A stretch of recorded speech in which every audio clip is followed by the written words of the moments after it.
अस्सलाम वालेकुम नाज़रीन इकराम, मैं हूं नाज़िर तुर्र, आप देख रहे हैं अपना यूट्यूब चैनल। ईरान की मिलिट्री फैक्ट्री पर फिर से हमला।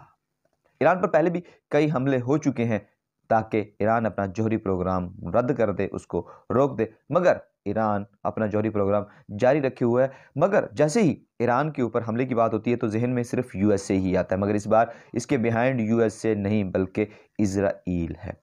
अस्फहान सूबे के करीब मिलिट्री फैक्ट्री पर हमला हुआ, वहां पर धमाका हुआ और जो कि तेहरान से तकरीबन 440 किलोमीटर दूर है। ईरान के मुताबिक ये हमला ड्रोन से किया गया है। ईरानी फॉरेन मिनिस्टर ने अभी तक इसके बारे में कोई मालूमात नहीं दी, जबकि यूएस ऑफिशियल्स और यूएस मीडिया के मुताबिक इस हमला के पीछे इजराइल है। पेंटागन के स्पोक्स पर्सन ने भी कहा है कि अमेरिकन कोई भी एजेंसी इसमें मुलव्वस नहीं है, जबकि ईरान ने अभी किसी को मेंशन नहीं किया है। ये सब कुछ ईरान के जौहरी प्रोग्राम को रोकने के लिए ही किया जा रहा है।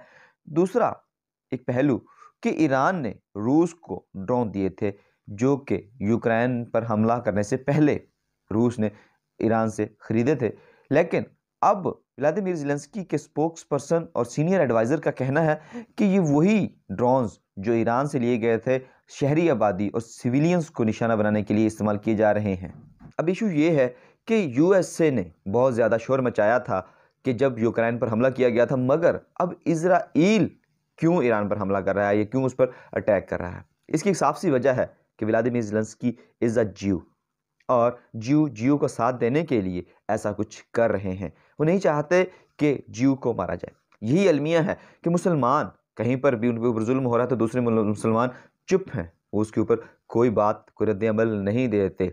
आप लोग फ़लस्तीन को देख लें, कश्मीर को देख लें, मगर जैसे ही यूक्रेन पर हमला होता है तो ईरान पर हमला कर दिया था कि ईरान ने वहाँ पर ड्रोन बेचे थे रूस को, क्योंकि इजराइल अभी रूस तक तो पहुंच नहीं सकता, तो वो उनके साथ लड़ाई शुरू कर देता है।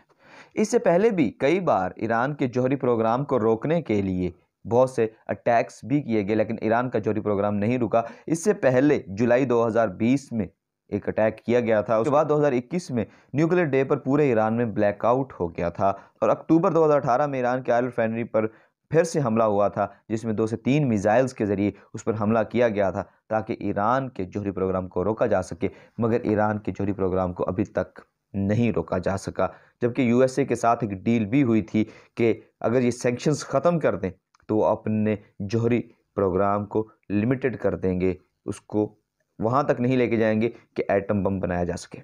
इस अटैक के जवाब में तेहरान क्या स्ट्रेटजी अपनाता है, ये आगे चल के देखते हैं।